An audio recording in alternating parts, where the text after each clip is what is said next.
Сайн бацхан өрхөмөд үзэгчтэй. Тань мэдхүй хэлээр ураатай Занга ТV-гийн цоошин дугаар үзэж та бүхэнд хүрэхэд бэлэн боллоо. Бидний үйл хэрэг дэмжиж ирхэм үзэж та бүхэн лайк, subscribe дарахаа бити мартаарай. За, ямар ч байсан бидэнд Монголын түүхийг бас одоо үзэж та бүгдийн хэлдгээр кино шиг ярьж өгөр. Тэ. Кино шиг ярьж өгөр судлаач бэлгүүн судлаач тод миний би энд сууж байна. За, танд өглөөний мэд хүргэе. За, чамч гэсэн өглөөний мэд хүргэе. За, хоёул өнгө дугаар дээр ханхуу байдар алагдаад смайлитуудын гинтийн довтлогоонд өртөж ер нь бол дуусгасан. За яг энэ дотор бас үзэгчдээс нэг комментуудыг харж байхад бас энэ смайлитуудтай холбоотой түүхэн дээр бас их бусад түүхүүдийг бодвол бас их сонирхож байгаа нь бас нэлээ ажиглагдсан шүү. Тэгэхээр ер нь бол бас энэ талын түүхийг яриул бас үзэгчдэд их сонирхолтой ойл байх юм байна гэж би бодсон. Зөв. За тэгээд ер нь байдар жанжны талаар би түрүүчийн дугаартаа хэлсэн. 3 таамаг байгаа гэж тийм ээ. Тий.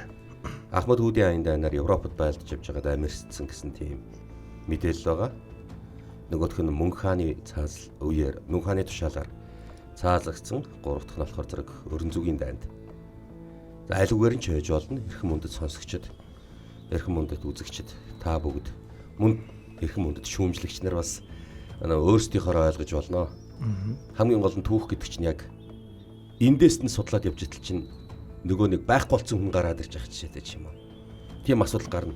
Өөр айн жалуутад хүртэл байдар байлдаж явж байгаад амьдсан гэсэн тийм одоо арабын судлаач гаргаж ирсэн байгаа шүү. Бүр хожим айн жалуутад байлдаж яваад. Тэр би бол зүгээр өөрийнхөө бодлоо хэлсэн. Байдар хаан хүү бол тэр чинь айгүй мундаг хаан хүү. Чи цагаадагийн хүү штэ. Тийм болохоор зэрэг тэр бол Монголын төлөө байлдаж явсан. Монголын хүчирхэг дайснуудад тулдаж явсан. Монголын эзэнт гүрний газар нутгийг өргөн тэлэх их үйл ажиллагаанд оролцож яваад ямар ч лсэн эцсээ хүртэл эр зөргөө харуулаад байлцсаар байгаад ам өргөцсөн гэж би бол хувьдаа тэгж хэлж байгаа юм. Харин миний бол судалсан их сурвалжууд дээр бол байдар ханхуу бол Мөнх хаанд алуулсан гэж байдсан байлээ. Байсан ерөндөө би таныг бас байдрыг аваад үлдсэн энэ төр ярихаар чинь бас нэр ямар сони юм бэ гэж бодож ирсэн. Ер нь бол яг нөгөө хэнийг өгөөдөө хааны ач Тий. хайдууг үлдээгээд тэгээ ширмүнийг үлдээгээд бусдын бүгдийг цаацсан гэж харж ирсэн. Тэгээд харин бас та бүхэн нөгөө их сурвалжийн зөрүү бодол нэг бус удаал гарч ирэх юм да ялтчихв. Түүхийн арабын судлаач нар энэ персийн судлаач нар их олон талаас нь судалж байгаа. Яг л өөрсдөн рүү нэрж өөрсдөнтөнд байлдаж исэн Монголын жанжтын талаар их бичсэн байгаа юм. Яг хин гэдэг жанжин яаж байлдаж авсан талаар. За энэ Исмаилитийн энэ айхтар ширүүн дайнд чи бараг 6 түм зэрэгээр дайрчиж байгаа шүү дээ. За байдар бол нөгөө талаар нь бодож болно. Өөрөө 3 түм зэрэгтэй байлдаад байгаа юм. Яагаад нөгөөдөлийг хүлээгээгүй юм болоо? Яагаад ингэж эсвэл өөрөө мэдсээр ээж одоо хүмээр санагдсан юм уу ч гэдэг юм уу янз янзын өгөөдөг чи хааны хөө 3 түмэн цэрэг байгаа цагт тэр нь бусдасаа тусламжаар нь аваад яах юм өөрөө бас дийлч гэж бодохгүй юу. Гэхдээ дийлдгүмаа гэхэд л тогтоочно. Исмаилит ч байна уу гэрээ их олон айрамч байна уу өөрт нь бол хамаахгүй.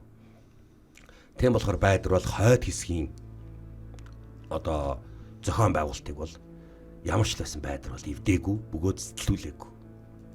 Тэг чи нэг сэтлээ ороод ирэх юм бол асуудал үүсчих гээд байгаа байхгүй. Сэтлүүлэхгүй байх хэрэгтэй шүү дээ. Төв рүүгээ оруулж болохгүй. Тийм болохоор яг энэ одоогийн Афганистаны хойд хэсэгт буюу тухайн үеийн хойд харсаанд болсон Исмаилитийн дайнд бол байдар бол эцсээ хүртэл байлцсан. Ингээд байдар ингээд төрүүлгээ хараал ингээд оочсон. За ер нь Исмаилитууд бол яг эд хүчтэй бас ширүүн довтлоод ингэ байж л хадааны цэргүүд одоо хамжиж орж ирж байгаа. За ингээ хадааны цэргүүд орж ирэл шууд сөрөөд ороод Исмаилитуудтай байлдаад ороод ирж байгаа. За энэ үед одоо морноосоо буугаад байдар гэж одоо дуутахын чаашин тийм юм ямар ч тийм юу байхгүй. Амжигчгүй ямар уран сайхны кино шинж. Ямар ч л Исмаилитуудад тултахад Исмаилитуудын энэ тулдаан бол эцсээ хүртэл үргэлжилсэн. Яг л бүх Исмаилитууд нэг ч ухрах хэсгүй.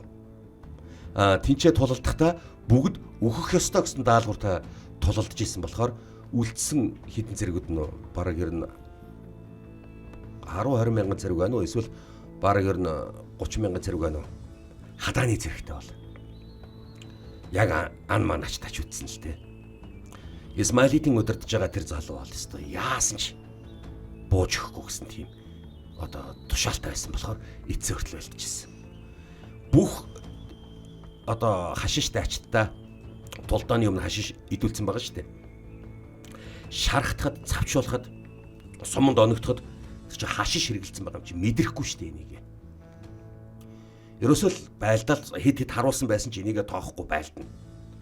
Тэгээ би энэ мэдрэхгүй шүү дээ. Эцээ хүртэл байлдах. За энэ ширүүн тулдаанд хадааны цэргүүд орж ирээд байдрын үлдсэн цэрэгт тусамж үзүүлээд нилээн тогтоогоод шахаж эхэлсэн. За тэгтэл нөгөөдөл нь яасан? Хуршаахын төлөө өгцгээе. Агуу имамын төлөө өгнө. Бид нар диваажинд очицгооно гэж. Аллахын диваажинд очицгооно гэж одоо хэлцгээсэн байна. Хэн ч олзлогдож болохгүй. Бүгд 1-2 хүн ч гэсэн алаад өгөх хэрэгтэй. Монголчуудаас. За энэ ширүүн тулдаанастай эд өрнсөн. Цаг гаруй тулдаад хадаан нилээн тогтоож байгаад бас давуу тал нь нилээн ялаад эхэлсэн. Сахилгатыг алдаж болохгүй гэж хадаан одоо дохио өгöd байсан. Нэг сахилгат алдагдахгүй тохиолдолд бол Монгол цэрэг бол ер нь бол ойлгомжтой. Байдар яг ингээд яг хадааныг харсан шүү дээ. Яг өөлөө нэрж байгааг Монголын морд цэргүүд да энэ дэлхийг чичрүүлж байгаа. Өөр хинч чадахгүй. Би яагаад эргэлзэх ёстой юм болоо? Тэрэхгүй шүү гэж хэлээл эргэж хараал байлдаал. Байдар ч байлдаж байгаа л харуулаад, хатгуулаад, жатлуулаад ингээл байлдаал тэгэл яг түрүүг араал унсан. За яг ингээд байдрын хийсэн зөвчээж болно. Монголын морин морд дайчдыг хинж зогсооч чадахгүй. Тэр тусмаа 13 дугаар зууны үеийн да энэ дэлхийд зогсооч чадахгүй. Харин Исмаилитууд тэднэрт бол ан маань үзэж байлаа. Энэ тулдаан бол өшөө цаашаа 2 цаг үргэлжиллээ.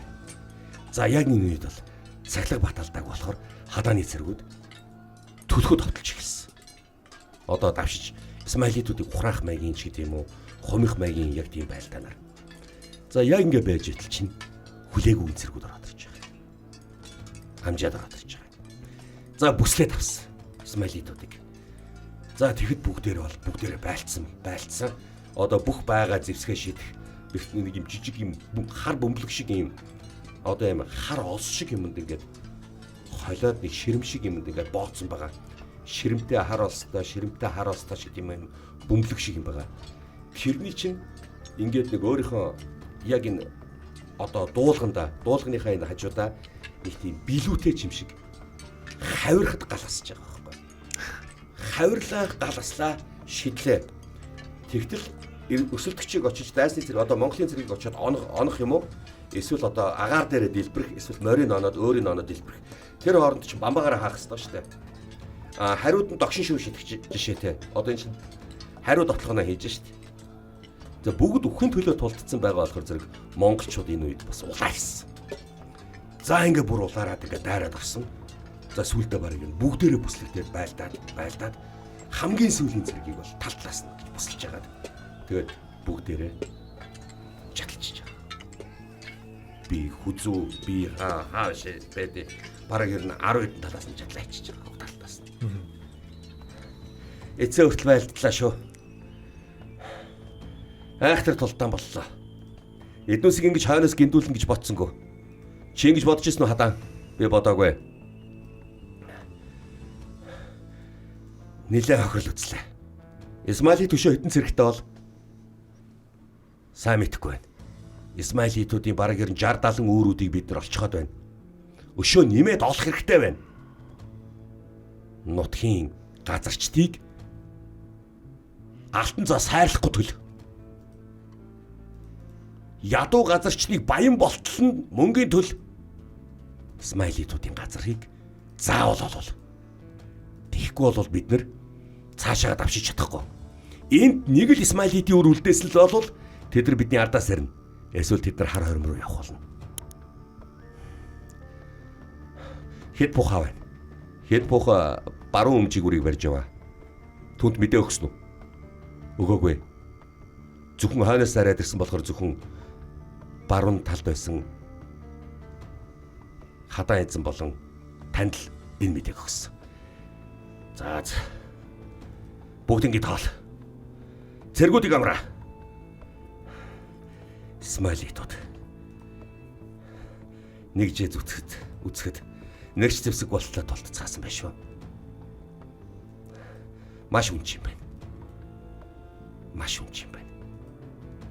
Харамсалтай. Байдар хаанхуу алдчихлаа. Бид нар Байдар хаанхууг алдчихлаа. Хадаа хав. Байдрын дэргэд очсон байгаа. Аль би очихоос. Хадаа. Байдар сэрэлдэ. Байдар ингээд. За ер нь бол их олон тал руугаа сэлмээр цохиулсан, цавжуулсан, тийм ээ, хатгуулсан, жадаар хатгуулсан. За ингээд сэлэм дөрүүлэх, жад дөрүүлэх. Энд чинь ингээд тал талаас нь хажуугаар өнгөрж байгаанууд нь харваал, жадлаал ингээл тэр чинь айхтай ширүүн тулдаан болсон. Манай ч яг байлж байгаад морноосоо унтсан. Тэгээ байлж байхдаа хэсэг хугацаанд хараагүй болоод байлцсан шүү дээ. Тэгвэл нүдэ анжаагаад мэдрэмжээр ястаа маш уран гоё байлдж ил байсан л та. Харахгүй л энэ хааны хүү шүү дээ. Алт уургийн хааны хүү. Цагаадагийн ууган хүү шүү дээ энэ чинь. Мундалж анжин шүү дээ. Байдар одоо сэрхгүй хадаа. Тэр мөнхд орсон. Түүнийг энд нутагч суул. Хүлээгүү. Исмайлитуудыг бүгднийг устгах юм. Надад энэ үүргийг өгч.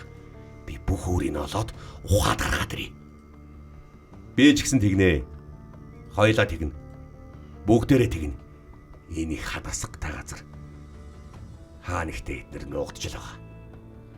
Би энэ газар нутгийн бүх зурмны мэрэгчийн хулганы нөхүүдийг шалгана мэдв. Исмайлитуудын үр олдчил таараа. Байрыг ёстортой. Нутглуулна.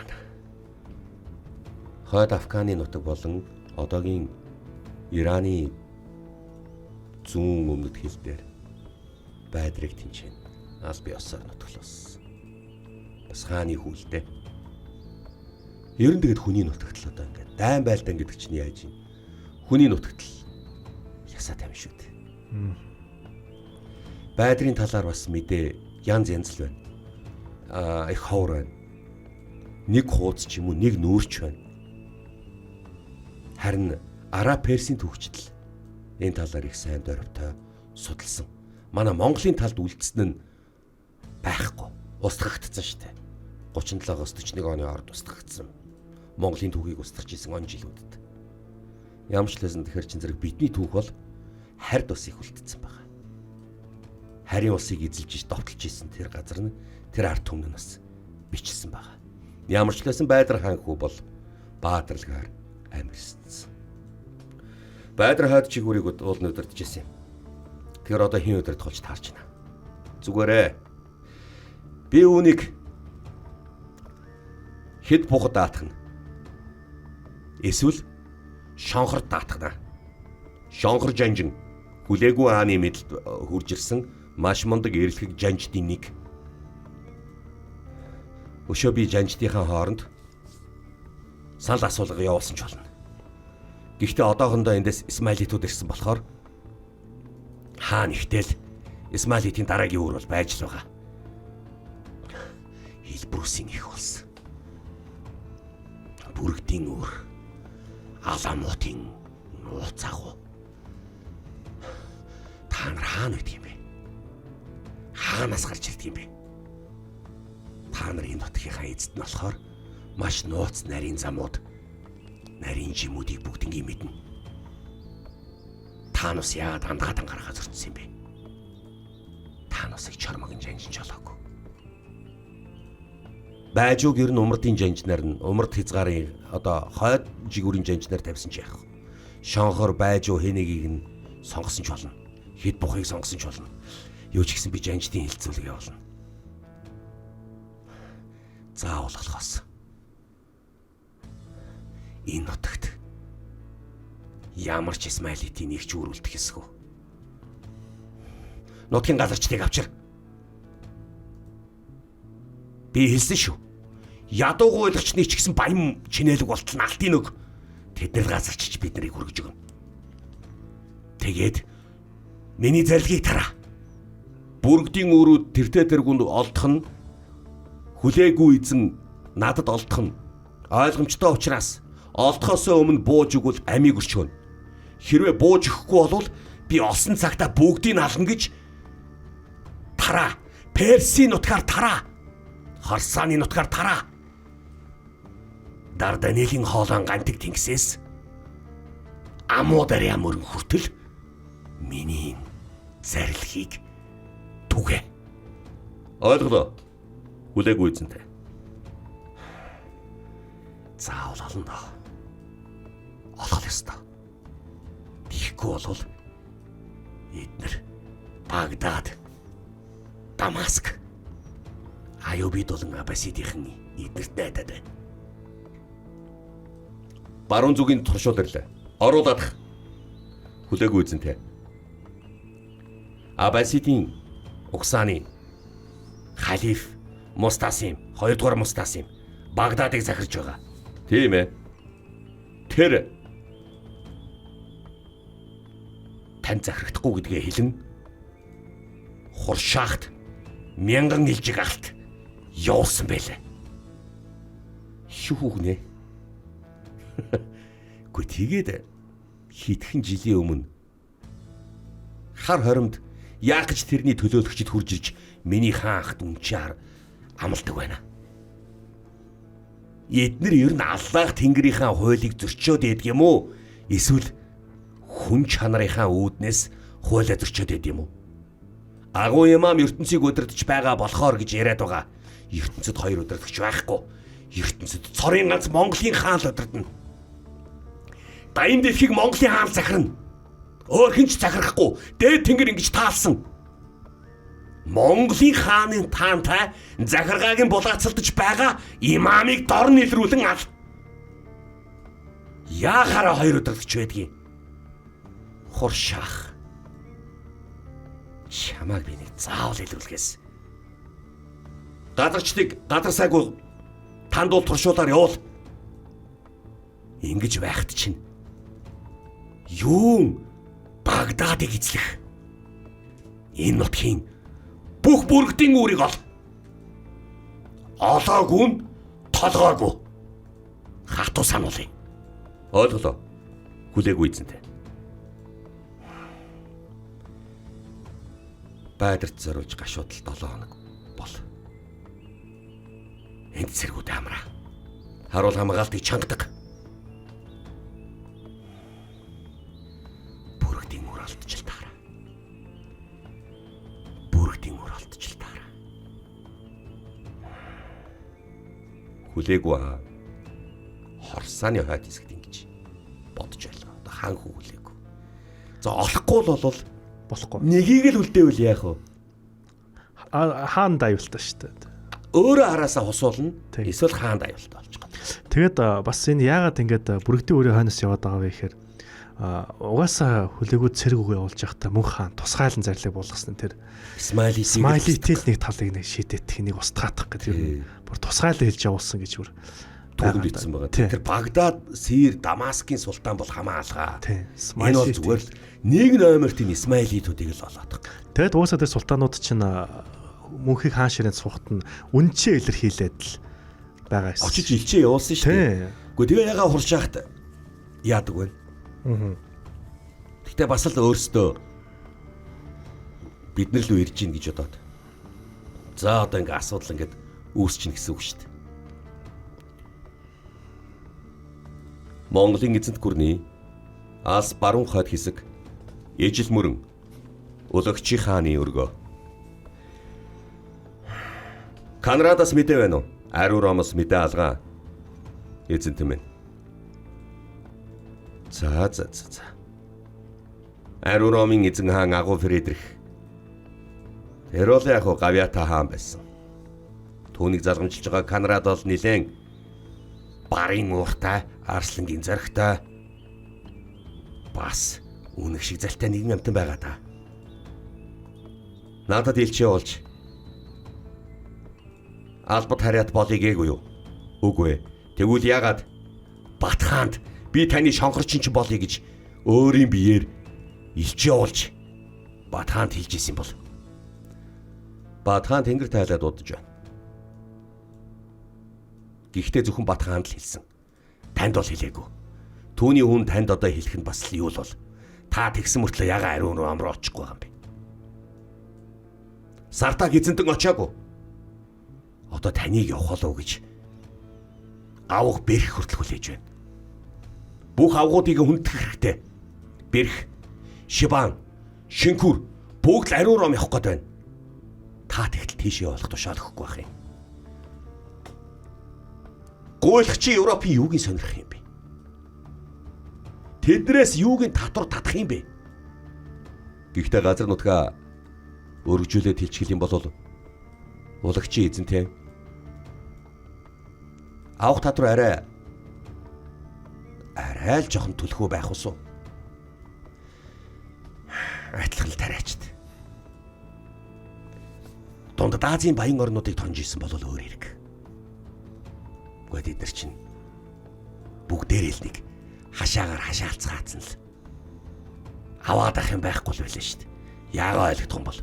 Гэхдээ тэглээгээд бид нар олон жилийн өмнө Баатар Эрсийн хаан амийг бас баггу золиослж байсан Балгаар Бохем хангаар Пошиг яагаад зөнд нь хайж байгаа юм бэ? Хэрвээ бид нар Дунагийн зүүн эрэг хүртэл хилээ татах байсан бол яах ч Карпатын нурууг давсан юм. Яах гэж дорнод Европыг өөрийн мэдлэлдээ оруулсан болж таарж байна. Буцаа тийшээ явхад бүгд бэлэн байгаа шүү дээ. Харин яг өмнөхөн хүлээгүй бол Персийн нутаг дээр баггу аяндан үргэлжлүүлж байгаа.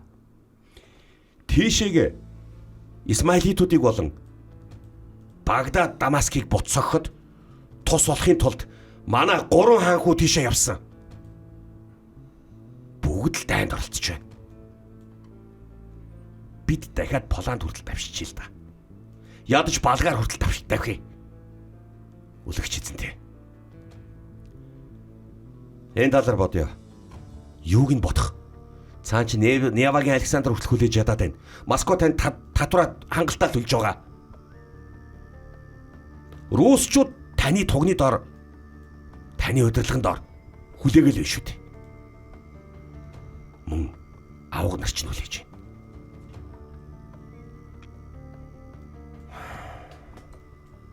Хар ормоос ямар мэдээ байна? Их хаан мөнх тэнд 408 захист явсан аяндайныг тэрхэл байж байгаа. Бидэнд бол тушаал өгөхгүй. Бидэнд зарилгаал дуулгана.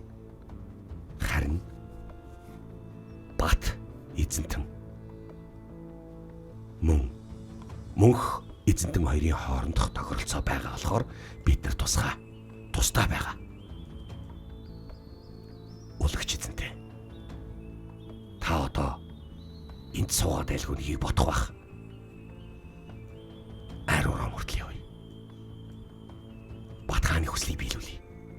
Батхааны хүсэл бол Ромыг эзлэх. Парист очих. Ватиканыг мэдлэлд оруулах. Атлантын далайд Монгол агт мордын туурайг Атлантын далайг усаар угаах байсан. Та энийг ядч одоо бодолцох ёстой. Та энэ ч байнга суугаад иж болохгүй. Ойлголоо. Энэ талаар сайн бодъё. Гарч болно. Сарайд хаан ширээн цуусан улагчи гэж хэм бэ? Батхааны нэг хүү юу? Эсвэл нэг дүү юу? Дүүгэн дээрээс аль нь мэддэхгүй байна. Батхааны олон татварын аль нэгнийх нь хүүхдөө юм болов? Сайн мэдхгүй. Гэхдээ ямар ч байсан Батхан тэнгэр тасны дараа түүний хүү Сартаг ганцхан жил хаан ширээн цуусан. Тэр тэнгэрт өвчнөр хайсны дараа энэ улагч гэдэг хүн гарч ирсэн л дээ. Түүхэнд хэлэхэд Монголын хамгийн их хатан буулгасан хаан бол Бат байсан. Та нэг ярьчихсан те. Батхан шиг юм олон хатан буулгасан хүн нэг ховор. Энэ бараг ер нь Чингис хааныхаа өвөг эцгийнхээ рекордыг эвдсэн болов. Эсвэл дүүж очсон болов. Нэг талаараа бас бодууштай зүйл. Славян, Украин, Дорнод Славян, Балти, бүр Угрофин маягийн үзэсгэлэнтэй сайхан шаргал улаан үстэй сайхан гүнжнэраа батад бэлгэлээд байгаа. Худург болгоё, би энэ охиноогийн, би энэ охиноогийн гэд. Сартак болохоор зэрэг Феодосина гэд бүр хатантай байсан. Бат ер нь айгүй олон хатан авсан. Ер нь орсууд хэлдэг. Тана батч өстой нэрэ. Яг нэг үг хэлэх юм бол мессийн тэмцээн шалгаруулж хагаад бүгдийг авцаадаг байсан да. Зүгээр л хамгийн үзэсгэлэнтэй охтуудын шилээл за би энэ чинь надад таалагдлаа би татраа болгохыг гэж авчдаг. Бүр Батхан бүр Гори Бат гэд Батгорыг бүр Бат гэдэг бүр уул байдаг гэж одоо бүр яриад байгаа байхгүй юу. Ер нь бол тэгээд энэ Батхан чинь бас ер нь гоо аргагүй л да. Ийм агуу хаан олон хатан авахгүй бол өөрхийн олон хатан авах. Маш гоё үзэсгэлэнтэй славян бүсгүйчүүдийг Бат гэргийг олгож зүгээр татвар олгож аваад байгаа юм. Тэгээд Монголд ирээд хар оромд ирээд хаан сууя гэхээр нутгийн бүсгүйчүүд бас санаанд нүрэхгүй л дээ. Бас нөгөө талаараа бодъё л да бас. Тэгэхээр чинь яаж юм бас мэдээж хэрэг ер нь бүгд шинэ юмд дуртайгаа байдгаас л хойш. Яа гэвэл энэ бол хаадын жам, хаадын тавилан шүү дээ. Тэгэхээр чинь зэрэг ийм олон хаттаас нь төрсөн аль нэг хүүн болоо да. Улагчи гэж түүхэнд бичсэн байгаа. Энэ сарайд эзэн суучхад байгаа л да. Тэгэхээр энэ Сартакийн дүү юу? Эсвэл их хондоо нэг ах дүү л ээж болно. Тийм байх магадлал өндөр. Харин Берх бол ер нь бол Батын тэнгэр тайснаас хойш дайн байлдаа хийхгүй байгаа болохоор Берх жаахан дуусж байгаа тохиолдол их гарна. Бат хааны төрсөн дүү Берх. За ямар ч лсэн алс өрөнд, ижил мөрөнд иймэрхүү үйл явдал болж байлаа. Монголын эзэнт гүрний өмнөд хэсэг сүм улс. Хувла эзэнтэн хаашаа явсан гэлээ? Хувла Кайфан руу явсан. Хувла Кайфан руу явж байгаад яг чан хойноос нь тайрна. Шар мөрний Кайфан руу. Тийм ээ. Тэнд хувла цэргээ бэхжүүлж байгаа. Харин Урайхада Нанчоогийн хавьяас Чиндүүгийн газар нутг руу орох санаатай ах шиг байна. Тэгвэл Шингуан руу хий орох юм бэ? Шингуан руу тогоон жанж орно. За ойлголоо. Тэгээд Ажуу жанчныг хаашаа оруулах юм? Ажуу жанчныг бол Тунчуан руу оруулъя. За тэгвэл ганцхан гарц байна. Чиндүүдийн очих юм. Чиндүүд үү? Чиндүү рүү харин хэний тавих вэ? Барчиг л явуулахаас. Ойлгомжтой. Кайфнаас шууд Чанхай талаас нь Юу хот руу хувлааг ор гэж хэлээрэ. Юу хот, Ян хотын хоёрыг бол хувлаа бол эзэлчих л баг. Үгүй маа гэхэд хувлаа бол ялагдахгүй. Харин бид нар сүм улсын баруун талаас нь орох хэрэгтэй. Одоо бид нар хамгийн гол нь Ли голыг өөрийн мэдэлд оруулна. Урайхад эзэнтэй. Та тэгээд аль хүртэл давшиг гэж бодож байгаа юм бэ? Жингний очихл юм бол Сувдан голыг бид нар эзлээд авах. Жингний очихд бас л хэцүү л байна. Юуны төрөнд Шингуан руу, Тунчуан руу, Чиндүү рүү, Шангян руу бүгд орцгоно. Тушаалд мэдж байгаа үз? Мэдж байна. Орцгоо. Бүгдэд илчээ бол бүгд байр-байраа эзэлсэн болвол биелгийн дооллын дахиад сарын морь өдөр орно гэж хэлээрэй. Төргөл. Саяны газрууд нь бол одоо сүм улсын баруун хэсэг үү? Тий, сүм улсын баруун хэсэг. Тий. Тэгэхээр чин за одоос нэг үзэж байгаа ч одоо бид нар бол нөгөө сүм улстай гэж байгаа дайн дээр ирчлээ шүү. Тий, яг өмнө зүгт байгаа. Сая бол Москва, Орос, ижил мөрөн байгаа. Өмнө нь бол одоо энэ Афган, Хорасаны хойд хэсэг, Аха. Иран, Перс дээр байгаа. Хүлээгүүгийн ихний явж байгаа. За энэ сүм улсын хэсэг гэдэг чинь одоо өмнө хэсэг. Хэрвээ хятадын газрын зургийг харах юм бол сүм улсын газрын зураг бол яг тиймэрхүү хотууд нь бол байгаа. Чиндүү гэд хүмүүс бол ер нь мэдчил байгаа. Тэгвэл би зүгээр нэг хувьсаа хэлье. Бид нар мууц сайнч, дуртайч дургуйч олон мянган жил элэг бөөрөөрөө хэлэлдэг болохоор эдийн засаг улс төр дипломат харилцаа нягт байдаг болохоор өмнөд хөршөө бас ер нь бас дажгүй сайн судлах хэрэгтэй. Аагаас яа биш юм ахад аагаас хатуугийн дэмдэг хүртэл судалж хэрэгтэй байна. Тэгэхээр ер нь энэ хятад орны талаар, хятадын түүхэн он цагуудын талаар судалгаа явуулах хэрэгтэй. Бидний өвгдөө эц чинь бас энэ хятадуудын цусыг хальж явсан шүү дээ. Ер нь хөршүүд байдгаа ер нь даян дэлхийн тухайн үеийн соёл ертөнцийг бол монголчууд бол бүгднийг номготгосон. Васко да Гама Африкийг нээгээгүй байгаа цаг. Тэ. Яг энэ үед Христофор Колумб Америк төв дээр очиагүй байгаа цаг. Энэ цаг үе бол. За, Абель Тасман Австралиг нээгээгүй байгаа цаг. Нью-Зеландад Киберос очиагүй байгаа цаг.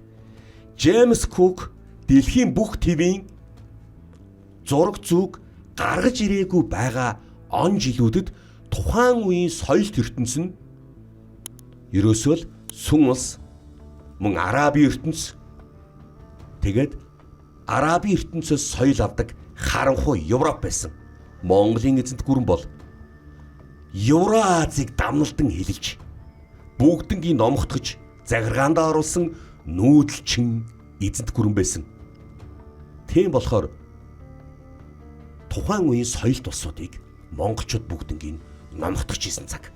Одоо сүм ус гэж байгаа дараагийн нэг иргэншил байгаа шүү. Тэр бол жагарын иргэншил.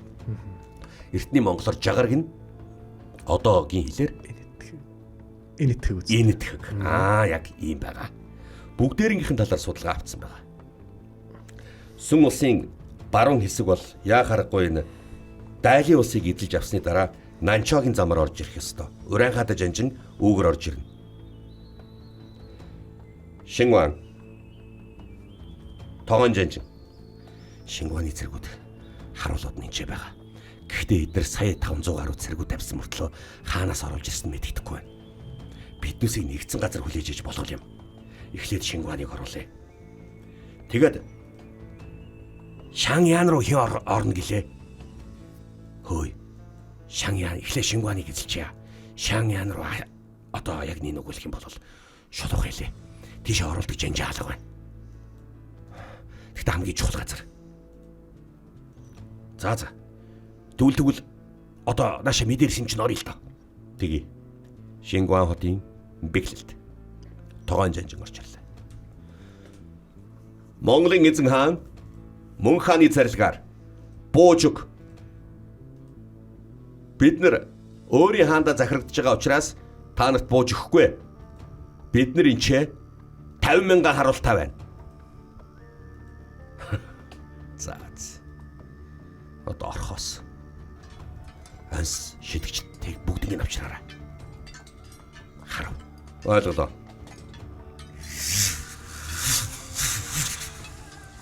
Галт бөмбөгөө шидэрч байгаа. Ингэж ансаар эргэлддэг. Яг цайзыг нөө онж байгаа шүү дээ. Шингуаны цайз руу Тогон жанжин дайрч эхэллээ. За. Тончуан ийшээ хэн дайрах вэ? Барч жанжин дайр. Чиндүрүү болохоор зэрэг хэн дайрна? Ажуу урайхадагийн хүү дайрна. За энэ жинийн рүүл урайхадаа болж игэл орох гээд байгаа бол та маш хэцүү. За харин араас нэмжилж байгаа жанжид байгаа штэ. Цэргүүд хүрээд ирсэн. Араас нь тэрийг явуул гэдэг ингээд монголчууд ер нь бараг 400,000 цэргээр одоо ингэж орж ирж байгаа. За энэ Шингуаны тулдаан бол айхтар тулдаан болсон. Бараг ер нь 7 өдөр одоо галт төмөр гигэн сайхан нартай өдөр чи бараг галт төмөр дунд ингээд одоо бүрхэг бороотойгоо юм шиг сэтгэл бороо орох гэдэг юм шиг сэтгэл төрүүлээл битүү гал одоо юугаар одоо ингээд гал харвчаар ингээд харуулад эхэлсэн.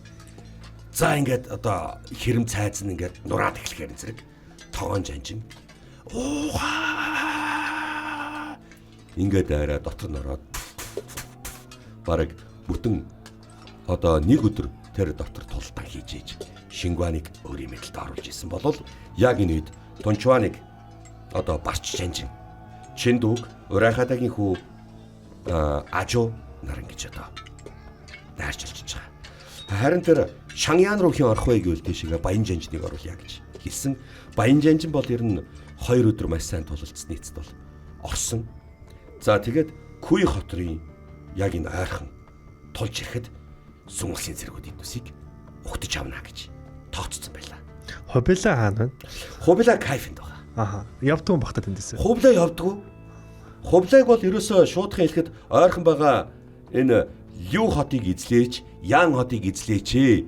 Тэгээд ингээд яг хойноос болон Сүн улсын зүүн хойноос орооч. Хөхмөрний айн сав дээр очиод бэхжээд гэж гэхэд Хобила заа гэчээд кафенаас хөдөлтгүү. Хобила огт хөдөлтгүү. Нөгөө түл нь байлдаанд ороод байдаг. Хобила огт хөдөлөхгүй байла. Яагаад Хобила хөдөлөхгүй байгааг нь мэддэггүй байна. Уул нь Хобила чинь ерөнхийлөн удирдах чанж шүү дээ.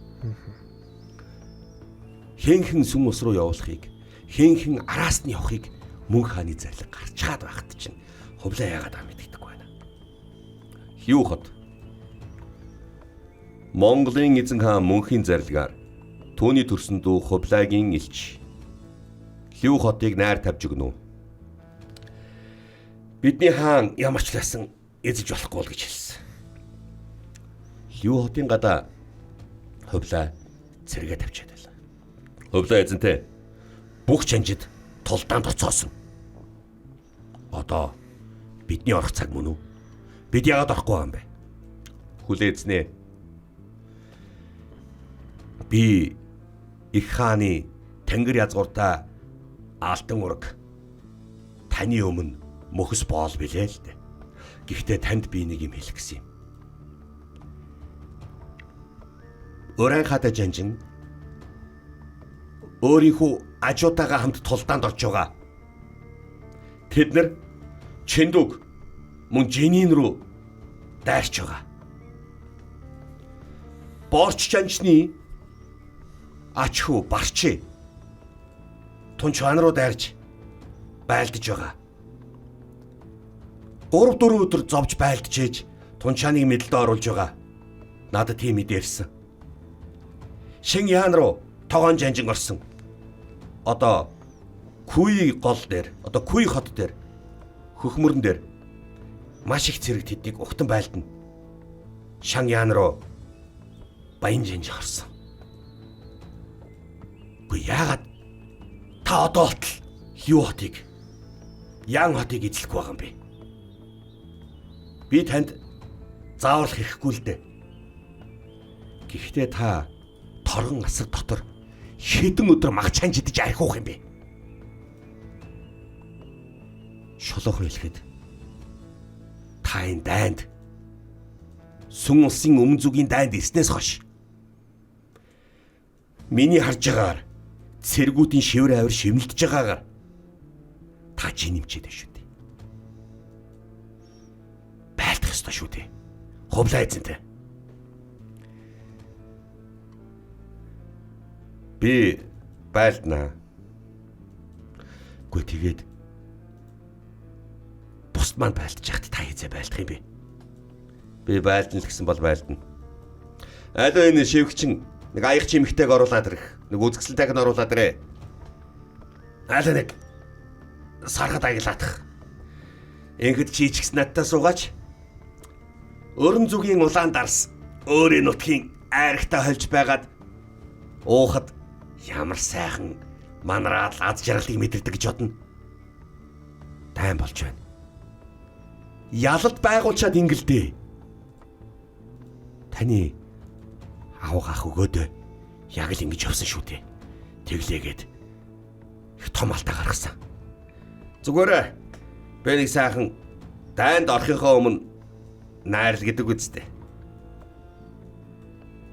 Гарч болно. Ховлаа эзэнт юу гэсэн? Толдно гинөө. Цэргүүд бүгдээрээ тушаал хүлээгээд бэлэн байдалд байгаа шүү дээ.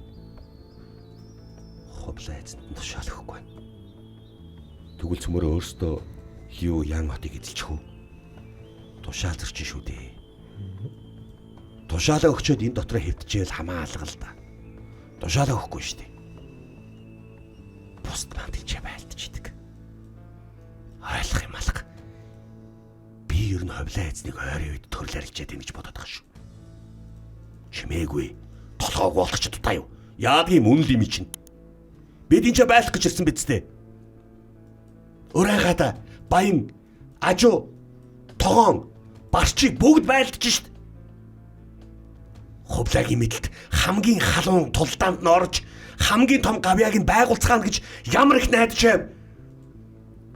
Энэ чи кайфанаас хөдөлгөхгүй шít. Тайвшраа. Маргааш нөгөөдрөөс байлгах юм билүү? Бид нар маргааш нөгөөдөр гэж байдал чи тэд нар чи 2 3 хотоо маргааш нөгөөдөр эзлээд яваад байна.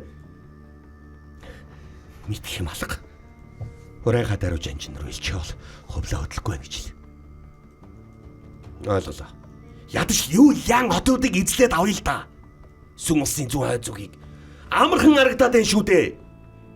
Юу хүн байсан эднэр? Хангалттай техник, технологи, хангалттай цэрэг, хангалттай инженер, хангалттай нэмэлт хүчин байна, хангалттай арын алба байна. Юу дутаад байгаа юм бэ? Гэтэл хувлаа эзэнтэн хасар дотроо хэдэн өдөр найрлж ин гэж бодож байна. Гав ганцаараа 10 өдөр ахт чинь мэдв. Би нэг ч ойлгохгүй. Мөнх ханд гомдол мэдүүлтэй ч. Юу ч гэсэн хүлээ. Ойлголоо. Цэргүүд бэлэн байдал ойлгоорой. Байлдах гэж ирсэн шүү дээ. Байлдах гэж ирсэн шүү дээ.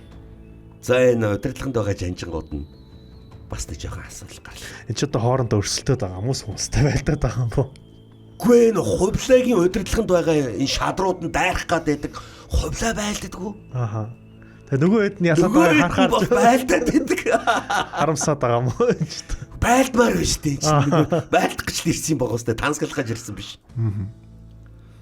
За яг ингээд тон удалгүй хувлаа Лю хотыг Ян хотыг эзэл гэж хэлсэн. За ашгүй нэг эзлэх юм байна. Бид нэр Лю хот болон Ян хотыг эзлэхээр ямар ч л гэсэн хөх мөрөнд дөхнө. Тийм болохоор энэ газруудыг өөрийн мэдэлд оруулъя. Одоогийн Нанжин дөхчин гэсэн үг. Ийхүү хувлаан шадрууд Лю хот, Ян хот руу илч явуулсан. Нөгөөх нь сүм улсын зэргүүд бууж өгөхгүй гэж хэлсэн. Дор хаяж өөдөөс нь 200 мянган зэрэг тавьсан. За энэ үед бол ер нь маш гарамгай байлцсан. 4 өдөр байлцсны эцэст одоо юу гэж яаж байгаа юм? Одоо 200 мянган зэргүүдийг нь дарж тусгаж байгаа юм. Ингээд хөхмөрний айс ав газрыг өөрийн мэдэлтэй оруулсан байна. Сүм ус руу дайрахтай баг багаар жаахан удаанаар явж байлаа. Айхтар. Тэгээд одоо ер нь тааш хэлээд байгаа те сүм улстай их дайм болыг удаан үргэлжилсэн гэд. Хаяр нь одоо бас нэг үү. Одоо тэгэхээр бас яг зөв ингэ бодоод үзэхээр бас бидний сонсох дайны түүх дуусах болоогүй л байгаа юм байна ямар ч байсан. Тийм байна. За ингээд ямар ч байсан бид нарт бас Монголын түүхийг ингэж сайхан ярьж өгч байгаа танд маш их баярлалаа. Яас. Тантай бас ингээд яриа суур. Одоо үзэгчд бас бичээд байгаа шүү дээ. Кино шиг байна. Дэлгэсний ардаас үзэж байгаа үзэгчд тийг санаж болоод яг өөдөөс нь хараа сууж надад бас их яг тийг санагддаг. Тэгээд ямар ч байсан танд их баярлалаа. Үзэгчтэй бас биднийг дэмжиж бас үзэж байгаа та бүхэнд бас маш их баярлалаа. Тэгээд бидний үйл хэргийг дэмжиж лайк, subscribe дарахаа битээ мартаарай. За ингээд энэ удаагийн дугаараа энэ хүрээд төр завсарлаа. Дараагийн дугаараар уулзлаа. Баяртай.